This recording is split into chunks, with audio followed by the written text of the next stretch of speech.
Pokémon has existed for a while now, hasn't it? We're cusping on 30 years of the franchise, and it's fair to say that the mainline game series is at the very heart of it. These games are the canvas we use to create our own stories within the world of Pokémon, through exploring and catching and training, building a team and leading them to glory.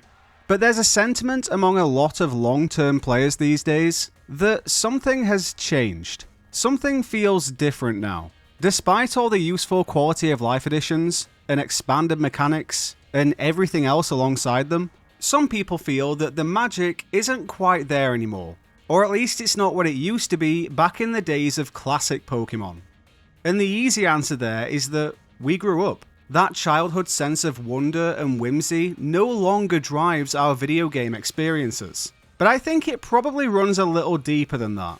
Personally, I really enjoy the recent games. I'm kind of a rare case of someone who started with Pokémon Red and Blue, but the Switch era, even for all its faults, is my favourite era. But there's still a heavy nostalgia there for the early games as well, so I understand both sides of the conversation. So, why do you really miss the old Pokémon? Let's see if we can come to a consensus. I'm going to start with a bit of low-hanging fruit, and that's simplicity. Older Pokémon games didn't have fancy battle gimmicks or big open areas, and they also didn't hold your hand that much, and that's what I'm honing in on here.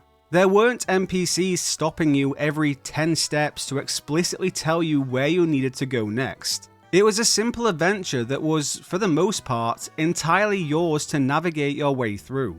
It is something I've noticed more in the most recent 2 or 3 generations. I actually took a little time recently to look around the towns and cities of Pokémon Sword and Shield. No particular reason, I think I was just bored one evening. And I realised that there are little nooks and corners and houses in this game that I had still never inspected. And I think that does probably come down to the NPC characters in these newer games pushing you pretty hard towards the next thing all the time. There is the odd occasion where the screen fades to black after an interaction and you're teleported outside of the town you were just in. So as a result, I guess you will naturally explore less of the places you're in while you're in them. It has become more of a post-game thing now to go back and find those little nuggets of architecture and interactions. And that is fine too, I don't think there's a right or wrong way to do that. But it is different from how I used to play the game, certainly. I used to check out every inch of a town before moving on. Nowadays, it's more of a chaperoned experience through the main plot points taking place in that town, and then I'll come back later on to properly explore it. So that boils down to a control thing. A little bit of control is being taken away from our adventure. It's still very much our adventure, but the strings are a little tighter, and for some people, that taints the original concept of Pokémon. The older games were very heavy on exploration, and the story was more of a secondary thing. There actually wasn't even that much story in games like Red and Blue and Gold and Silver. You battling your way to become the champion was the story. The world really does revolve around you in the early Pokémon games.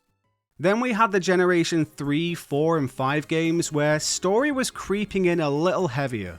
Mostly just confined to the evil teams and their ambitions though. And then playing mainline Pokémon now, you're jumping into a full-on story that you could argue would take place with or without you in the picture. You're still on your own unique adventure, that core of the experience hasn't disappeared, but it isn't the centerpiece anymore. And it sounds narcissistic, doesn't it? But people might miss that.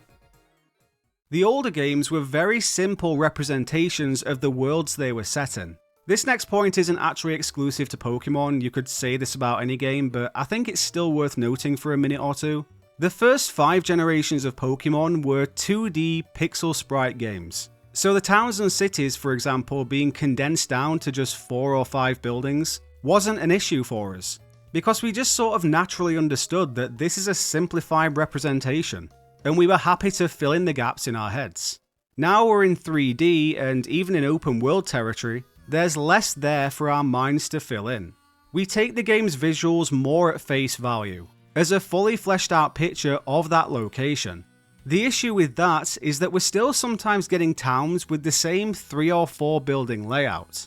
So now they really can just look underwhelming. People often harp on Pokemon towns in the newer games for being small, or lifeless, or a straight line. And I guess the problem there that people aren't really recognizing is that it's just the exact same layout style as the 2D towns and cities, just without the imagination gap. Some translate well, bigger cities look like cool big 3D cities, but the smaller locations fall flat a lot of the time. Imagine the heat locations like Mahogany Town and Village Bridge would get by today's standards. But we remember them more fondly because, as 2D representations, we imagined them as more. Now picture Alphanada in Pokemon Scarlet and Violet. Fully fleshed out 3D town. Even has some memorable architecture.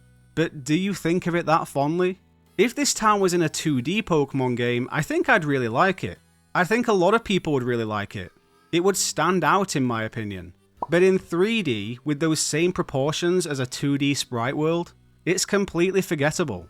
It's a straight line with one little backstreet, dropped in the middle of a lot of emptiness. The 3D camera is the only thing saving Alphanada from being essentially Spikemuth 2.0. So that could be a reason why people miss the older games. Your imagination isn't stimulated as much. There is the other side of that though. As I said, we have some really beautiful looking locations in the 3D era. Cities like Mesagoza and Levincia and Winden, and other game locations like Area Zero, and many areas around the Crown Tundra. Many of which go beyond what my mind would picture them as if they were represented in 2D. It's the reason why I'd love to see certain locations from the 2D era games brought up and reimagined on the newer systems. The Distortion world would go crazy in 3D. Saffron City would be another huge metropolis. The Hoenn region as a whole, I think, would be incredible as an open world. My hope is that the best is yet to come in that area. This next note I have here is a bit of a subjective one, I guess, so I'd be interested to hear people's opinions on it. But is there less conflict in the newer games? I think it's fair to say that the world in general has changed a lot over the last 25-30 years. And the way that media is made can be a direct reflection of that. In older games, villains were straight up bad guys. Not that they were completely one-dimensional, but they were bona fide antagonists. In the last few installments, we've steered more towards disenfranchised youth, clumsy, misunderstood hooligans, and schoolyard bullies who aren't quite who they appear to be on the surface. Which, I'll say, I've come to appreciate more and more over the last year or two in particular. I like that we're taking the typical villain group concept in Pokemon games and doing things that are a bit more thought-provoking with it. But some people would probably argue that they miss the outright wickedness of a group who wants to commit terrible crimes and take over the world. And that point could spill over into the rival characters as well. They've become more like companions that offer friendly competition nowadays, for the most part. I think Bede was a great little revisit into the older style rivals in that regard. But yeah, the overarching point there being that you could argue that the conflicts have softened in more recent Pokemon games, and that douses your motivation to some extent. But again, that could also come down to the harder emphasis on stories over big bad villainous characters. Taking those points into account, I think it's also important to address the sobering fact that franchises just change over time. And the point where you first enter a franchise is going to be sort of your anchor point within it.